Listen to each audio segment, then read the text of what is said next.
नमः शिवाय। हे समस्त प्रिय आत्म मित्रों, प्रभु प्रेमी, गुरु प्रेमी, ध्यान प्रेमी आत्माओं, आप सबके भीतर विराजमान अविनाशी अनंत परम गुरु परमात्मा के श्री चरणों में हिमालयन ऋषि का कोटि कोटि प्रणाम।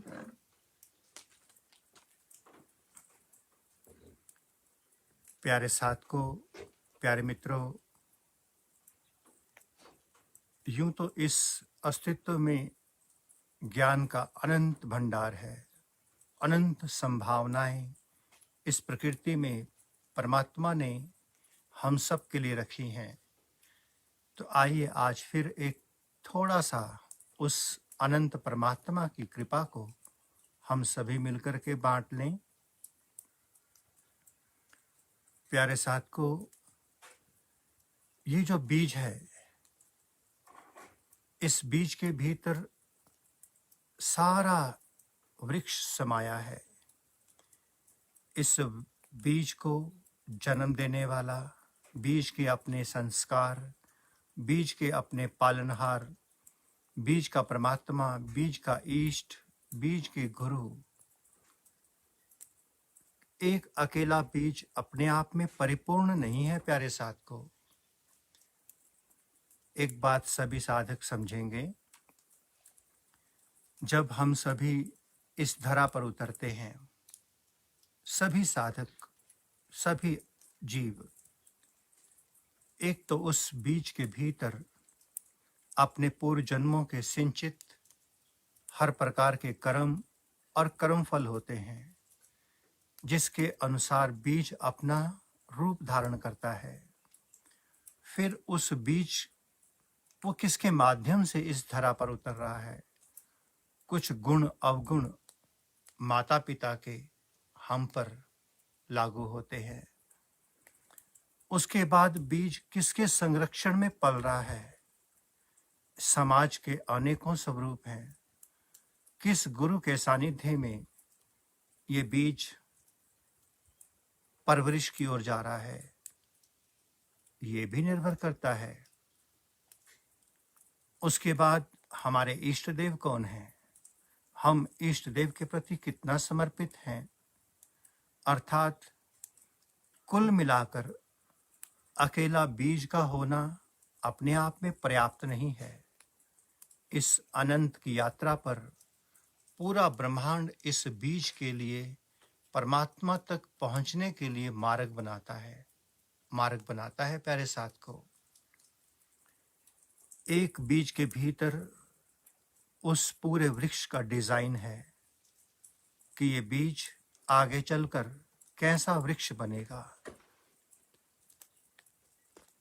जन्म के समय केवल बीज मिला, संस्कार मिले, पूर्व जन्म के अपने कर्म मिले। जब हमने मां की पेट से जन्म लिया था, तब तक का संस्कार, तब तक के कर्म मेरे अपने थे। जन्म लेने के बाद उस बीज को किस दिशा की ओर जाना है, माता पिता गुरु निर्धारित करते हैं, और उससे अधिक रोल अपने पूर्व जन्म के कर्मों का होता है। पूर्व जन्म के कर्मों का एक जन्म में ना तो कोई साधु हो पाता है, ना ही पूर्ण संसारी। तो आज हम आप सभी को एक संदेश देंगे।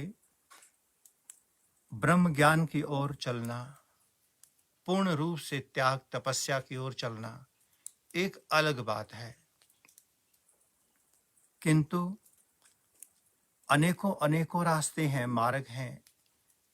हमारे शास्त्रों में प्रमाण भी है।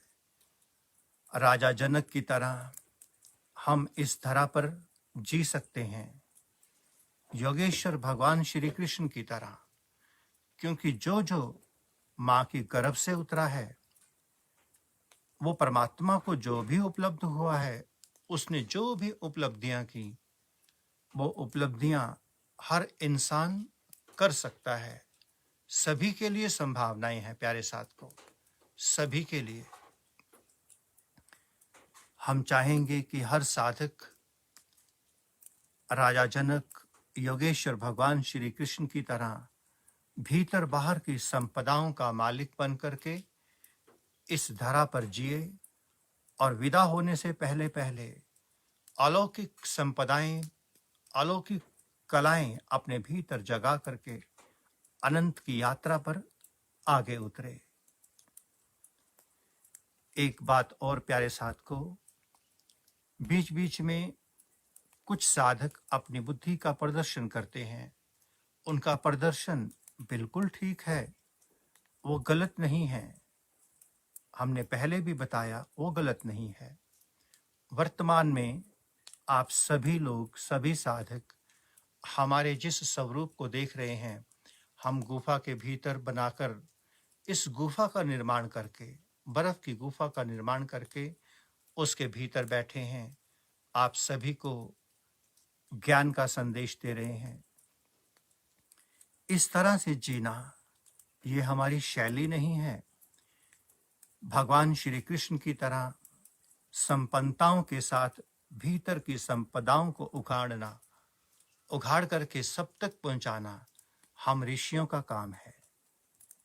किंतु जो इस तरह से हम आपके सामने प्रकट हुए हैं, सामने आए हैं कि इतनी ठंड, जब माइनस टेम्परेचर हो, सभी लोग अपने घरों में रजाइयों में बैठे हों, लकड़ी जलाकर, हीटर जलाकर बैठे हों, ऐसी परिस्थिति में भी अगर कोई 2 घड़ी के लिए एक बर्फ की गुफा बनाकर उसके भीतर बैठ सकता है, ये प्रदर्शन नहीं है। प्रदर्शन तो मदारी लोग करते हैं, जो समाज के बीच में खड़े होकर, सड़क पर खड़े होकर के अपनी छोटी सी सिद्धि का प्रदर्शन करके उसके बाद अपना भिक्षा पात्र फैला करके भीख मांगते हैं दुनिया से।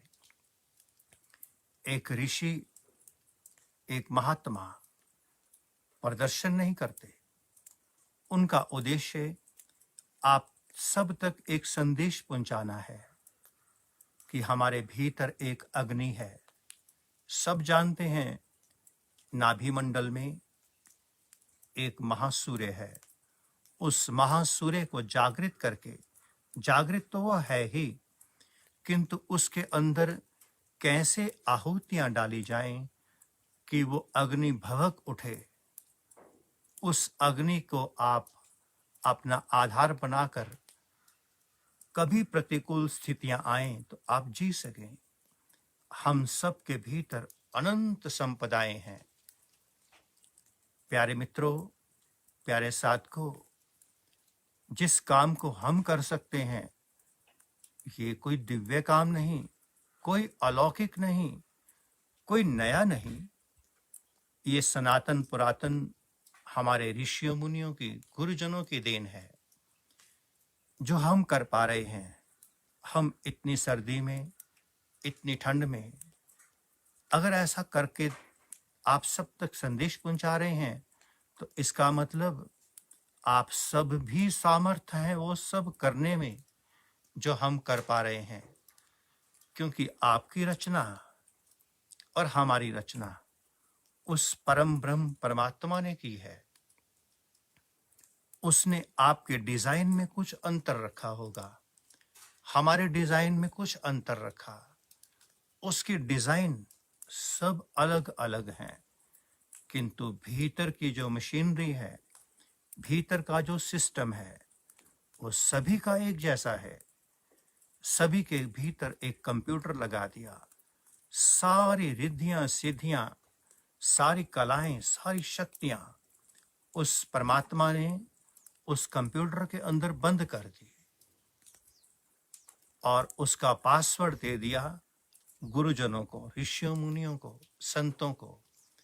जब तक वो पासवर्ड हमें नहीं मिलता, तब तक हम अपने भीतर रखी हुई संपदाओं को डिकोड नहीं कर सकते।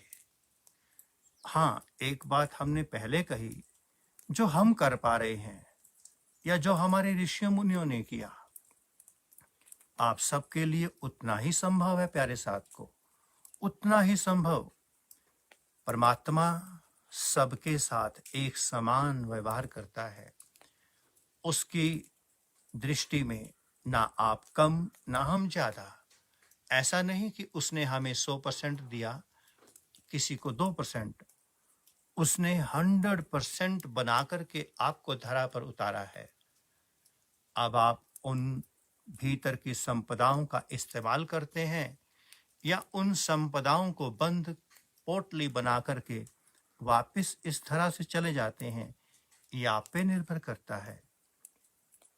हमने एक बात कही, बीज के निर्माण में गुरुजनों का बहुत बड़ा रोल है, बहुत बड़ा रोल है, बहुत ही बड़ा रोल गुरुजनों का। अगर हमें हमारे गुरुजन ऐसे मिल जाएं जो भीतर से जागृत हैं, प्यारे साथ को, जो भीतर से जागृत होगा, मोह माया में ग्रस्त नहीं होगा, माया में रहेगा, माया उसके भीतर नहीं होगी।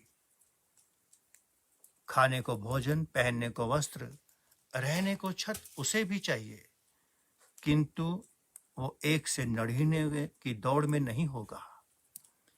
अगर आपके भाग्य में कोई सिद्ध बुद्ध महापुरुष है और आप उसकी सेवा में हैं, उसकी आज्ञा में हैं, एक दिन वो आपको आपके भीतर रखे संपदाओं की चाबी, कोड प्रदान कर देगा, अवश्य करेगा, किंतु इतनी आसानी से वो भी नहीं करेगा।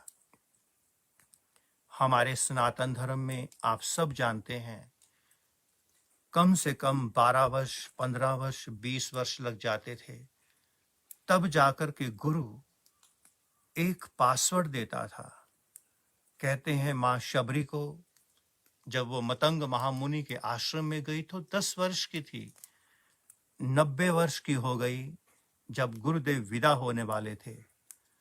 विदा होने से पहले गुरुदेव ने उन्हें वो पासवर्ड दिया, जिस पासवर्ड के कारण मर्यादा पुरुषोत्तम भगवान श्री राम उनके द्वार तक पहुंचे और इष्ट देव भगवान श्री राम की कृपा से, सबसे पहली कृपा आपकी अपने ऊपर, आप कैसे जीते हैं, कैसे कर्म फल बने आपके। दूसरी कृपा, आपको कैसे माता पिता मिले, उन्होंने क्या संस्कार दिए, कैसा संसार दिया। तीसरी कृपा गुरुदेव की कृपा मिल गई, भीतर से जागृत संत महापुरुष की कृपा मिल गई, मतंग महामुनि जैसे महर्षि की कृपा मिल गई। निस्संदेह आपके द्वार पर स्वयं भगवान चलकर आएंगे। हम भगवान को पुकारने में, बुलाने में सामर्थ्य नहीं है, कितनी ही हम तपस्या कर लें। अगर हमारे तप में बल होता, हमारी शक्तियां जागृत होती, तो गुरुओं का कोई अस्तित्व ना होता। गुरुदेव मतंग मुनि, महर्षि मतंग ने आशीर्वाद दिया भीलनी को, मां शबरी को। 90 वर्ष की साधना के बाद उनके द्वार पर प्रभु नारायण के अवतार मर्यादा पुरुषोत्तम भगवान श्री राम पधारे। इसी प्रकार से प्यारे साथ को, गुरु का कितना बड़ा रोल है। महर्षि शुक्राचार्य की कृपा से, और राजा बलि एक आज्ञाकारी शिष्य होने के कारण भगवान शुक्राचार्य ने, महर्षि शुक्राचार्य ने अपने शिष्य के लिए अपने ही घर पर, अपने ही द्वार पर भगवान नारायण के स्वरूप वामन को आने पे विवश कर दिया। जब गुरु कृपा होगी, अगर गुरु जागृत है, जैसे मतंग मुनि, शुक्राचार्य, अगर ऐसे गुरु हमारे भाग्य में हैं, तो भगवान स्वयं चलकर हमारे द्वार पे आएंगे। और अगर भगवान चलकर स्वयं हमारे द्वार पर आ गए, तो प्यारे साथ को, भगवान का, जिसे इष्ट देव का जिसे आशीर्वाद मिल गया, जिसे इष्ट देव की कृपा मिल गई, उस साधक का जन्म मरण समाप्त, वो साकार से निराकार में अंत से अनंत की ओर निकल गया। इसलिए प्यारे साधकों, प्यारे मित्रों, एक बात को सदा स्मरण रखना, सदा स्मरण रखना, परमात्मा कब किस रूप में आपके द्वार पर कोई सिद्ध बुद्ध सदगुरु जागृत महापुरुष उतार दे, कुछ नहीं पता। हम साधक भीतर से नेत्रहीन हैं, बाहर से भी हम नहीं देख सकते, सत्यता को जान नहीं सकते, भीतर से भी नेत्रहीन हैं।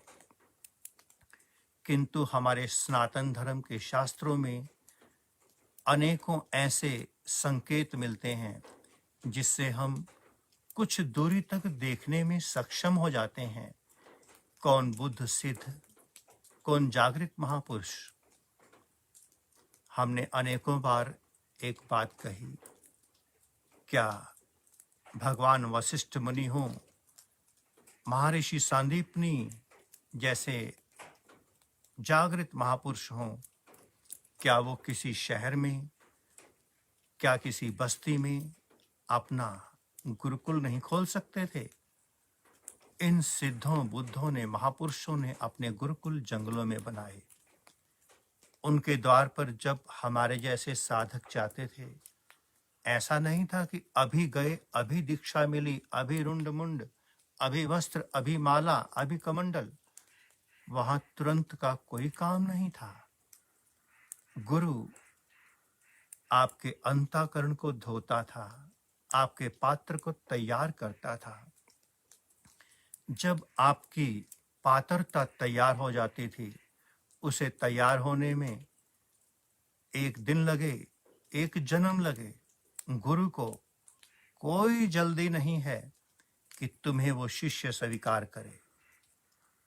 अगर तुम्हें गुरु की आवश्यकता है तो गुरु के बताए आदेश पर, उसके बनाए नियमों पर चलना होगा। धैर्य प्रतीक्षा रखनी होगी। पहले के हमारे गुरुजन देशाटन कराते थे, भिक्षा मंगवाते थे, जाओ 10 साल के लिए देशाटन करो। जब हम अपनी बात कहें, जब हम 4 धाम पद यात्रा में थे, भिक्षा मांगते मांगते जाते थे, अनेकों जगह निंदित होना पड़ता था। अनेकों लोग कह देते थे, हट्टा कट्टा इंसान कमा नहीं सकता, भीख मांगता फिरता है। अनेकों जगहों पर इतने कष्ट झेलने पड़ते थे। कहीं इतनी सर्दी है, रात रुकने के लिए कोई बसेरा नहीं, एक दीवार के सहारे पेड़ के नीचे बैठ करके रात बितानी पड़ती थी। बहुत बरसात पड़ रही है, ओढ़ने को एक कंबल, सिर ढकने को केवल बरामदा, चारों तरफ से ठंड ही ठंड। भिक्षा मांगने जाओ तो जरूरी नहीं कोई दे ही देगा।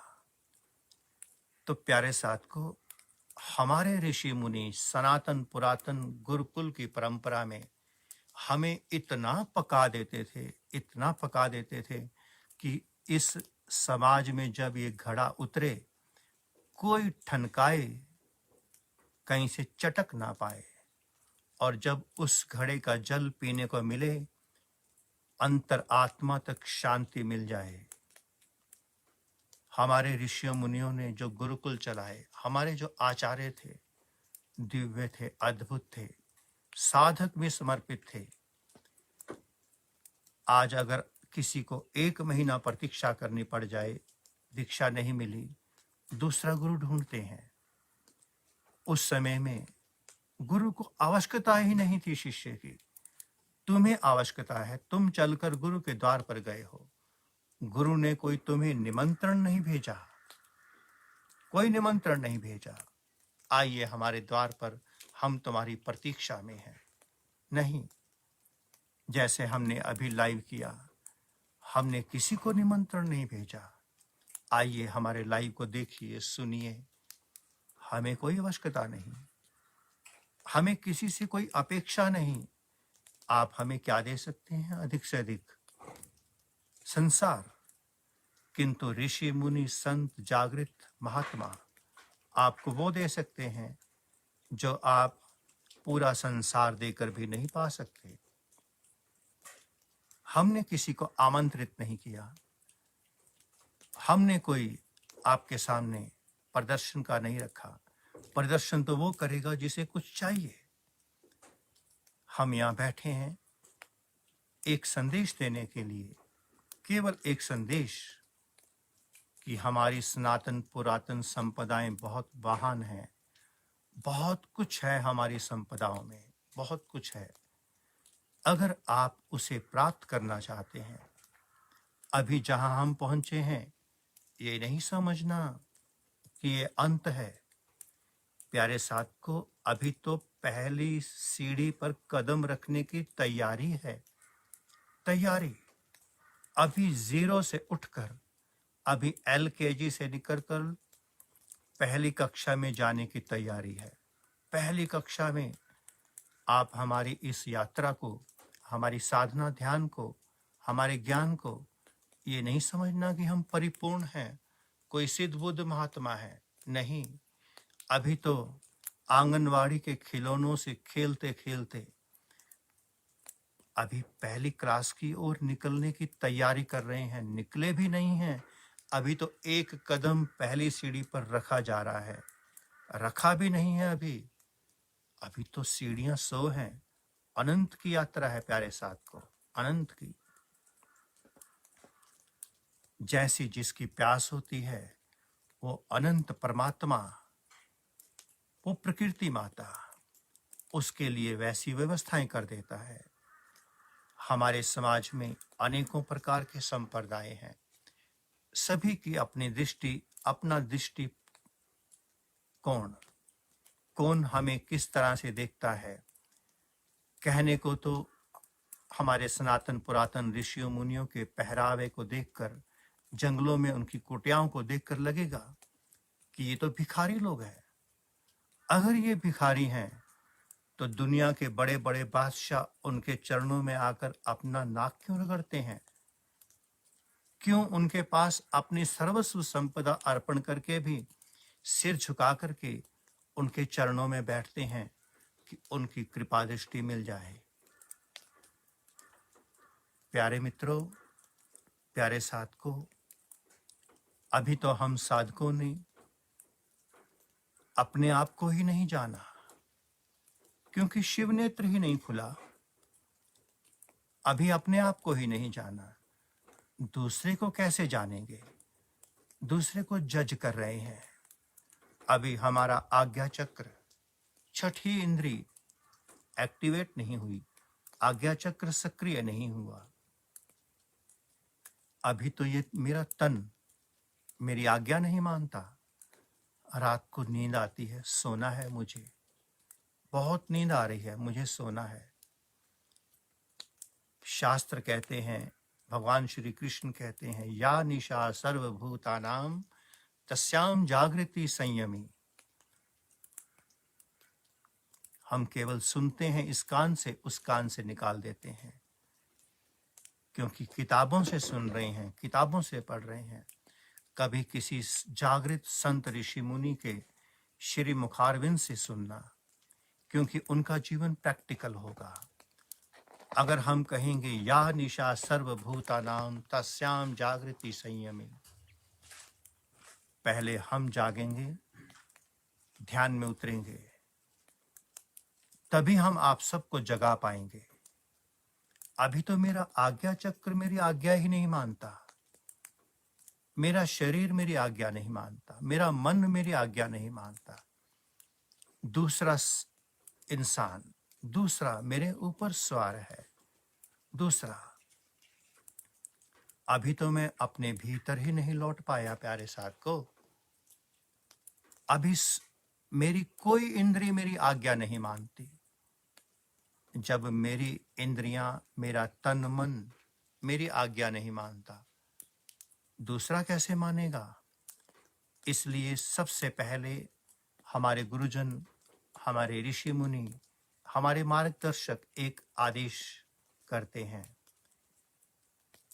बाहर से जब तक हम भीतर नहीं मुड़ेंगे, बाहर की सारी क्रियाएं सही हैं प्यारे साथियों, मंत्र जपना, हवन यज्ञ करना, भक्ति करना, पूजा अर्चना, सेवा, सब 100% सही। ये हमारे सनातन धर्म की फाउंडेशन है। फाउंडेशन ही नहीं होगी तो उस पर बिल्डिंग कैसे खड़ी होगी? फाउंडेशन बना करके छोड़ देंगे, बिल्डिंग खड़ी नहीं करेंगे तो उस फाउंडेशन का भी क्या मतलब? हम ऋषि मुनि, भीतर की यात्रा पर उतरने वाले साधक एक ही बात कहेंगे, आंगनवाड़ी से बाहर निकलिए, पहली क्लास की ओर उतरिए, ध्यान योग की ओर उतरिए, क्योंकि जब तक कोई ध्यान योग की तरफ नहीं बढ़ेगा तब तक शिव नेत्र आज्ञा चक्र सक्रिय नहीं होगा। मूलाधार चक्र आलस, निद्रा, प्रमाद, तमस का केंद्र है। जब तक हमारा मूलाधार केंद्र नहीं खुलेगा, ऊर्जा शक्ति ऊपर को नहीं उठेगी। अभी हम मूलाधार से भी नीचे हैं। बाहर का संसार हमें प्रिय लगता है। आंगनवाड़ी में गए, आंगनवाड़ी में ही मर गए। सुंदर था सिस्टम, मन की दिशा को बदलने के लिए सब सही था, हम वहीं मर गए। अभी हम मूलाधार से भी नीचे हैं। जैसे ही कोई साधक बाहर से भीतर की ओर मुड़ता है, उसकी सारी शक्ति मूलाधार से ऊपर की ओर उठना चाहती है। उसका मूलाधार केंद्र खुलता है। आलस, तमस, प्रमाद, निद्रा सब विदा होने लगता है। उससे पहले साधक सिद्धियां करना चाहता है, नेम एंड फेम, पब्लिसिटी, धन दौलत पाना चाहता है, प्रॉपर्टी बनाना चाहता है, अनेकों अनेकों शिष्य बनाना चाहता है, अर्थात भौतिक जगत के संसार में पूर्ण रूप से लिप्त रहना चाहता है। किंतु जैसे ही हमारी कुंडलनी शक्ति, हमारी ऊर्जा शक्ति मूलाधार चक्र का भेदन करके ऊपर को उठती है, उसी समय आलस, निद्रा, प्रमाद, तमस, संसार एक किनारे होता है प्यारे साथ को। ठीक वैसे ही जैसे रात्रि खत्म होते ही प्रभात का सूर्य उदय होता है, अंधकार एकदम छट जाता है। ऐसा नहीं कि आराम आराम से छटेगा। सूर्य प्रकट हुआ, सूर्य उदय हुआ, अंधकार का अस्तित्व विदा हो गया, अंधकार चला गया। तो जो भी साधक इस अस्तित्व में है, चाहे वो मेरी पोशाक में है, नीले, पीले, भगवे में, लाल में, सफेद में, किसी में भी है, साधु वेश में है या किसी में भी है, अगर आलस, निद्रा, प्रमाद, तमस, पब्लिसिटी, प्रॉपर्टी, पैसा, अनेकों अनेकों शिष्य अर्थात संसार में लिप्त हैं, तो अभी उनका मूलाधार चक्र बंद है। अभी उनकी सारी ऊर्जा शक्ति मूलाधार से नीचे है। तो जब मूलाधार ही नहीं खुला प्यारे साथ को, शिवनेत्र आज्ञा चक्र कैसे खुलेगा? ये तो तभी खुलेगा जब आप योग के मार्ग पे उतरेंगे, योग के मार्ग पर। और योग के मार्ग पर आपको कोई योगी ही उतार सकता है, जो जिस रास्ते का मास्टर है, जो जिस रास्ते को जानता है, जो उस रास्ते पर गया है, वही ही तो आपको रास्ता बता सकता है। गूगल से देख करके आप, किताबों से पढ़कर, दूसरों से सुनकर, किताबों से पढ़कर दूसरे को दूसरे का ज्ञान दे सकते हैं। आपका अनुभव तो नहीं है वो।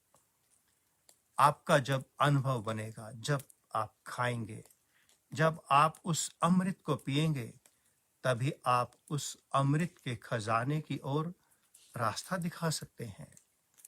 जब मैं ध्यान के बारे में जानता तो बहुत कुछ हूं, किताबें बहुत पढ़ी, बहुत संतों से सुना, किंतु मेरा अपना कोई अनुभव नहीं, तो मैं आपको उस ओर कैसे ले जा पाऊंगा। प्यारे साथ को,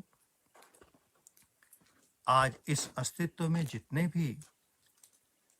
भी कथाकार, जितने भी सारे आयोजन हो रहे हैं, उनका जीवन कैसा भी हो, उनकी ओर नहीं देखना। वो आपको इशारा करते हैं। हमारी रामायण है, भागवत पुराण है, शिव पुराण है, या जितने भी हैं, वेद पुराण जितने भी हैं, आखिर उनके भीतर का संदेश क्या है? माया से मुक्ति की ओर, नर से नारायण की ओर, शव से शिव की ओर, काल से महाकाल की ओर चलिए। यही ही तो है, और क्या है? सामने वाले का जीवन कैसा हो हमें कोई मतलब नहीं, किंतु हमारे शास्त्र, सारे शास्त्र, वेद पुराण यही ही तो कह रहे हैं। इससे अलग तो कोई कुछ नहीं कह रहा कि बाहर से भीतर की ओर मुड़िए, मृत्यु से मुक्ति की ओर चलिए, अंत से अनंत की ओर चलिए, योग की ओर चलिए, परमात्मा की ओर चलिए। बस प्यारे साथ को इतना ही स्वीकार करना। परम पिता परमात्मा आप सबको सद्बुद्धि दे, विवेक दे, ज्ञान दे। किसी दूसरे पर टिप्पणी करने से पहले अपनी ओर अवश्य देखना। पुनः से आप सबके भीतर विराजमान अविनाशी अनंत परम गुरु परमात्मा के श्री चरणों में हिमालयन ऋषि का कोटि कोटि प्रणाम, और संपूर्ण ब्रह्मांड में विराजमान समस्त देवी देवताओं, समस्त ऋषियों, मुनियों, गुरुजनों, संत महापुरुषों की ओर से आप सबको शुभ आशीष, शुभ मंगल कामना। फिर से अंत में एक बात कह दें, ये प्रदर्शन नहीं, ये संदेश और संकेत है कि आपके भीतर भी वो समस्त दिव्य शक्तियां हैं जिन्हें आप जागृत कर सकते हैं। ओम नमः शिवाय।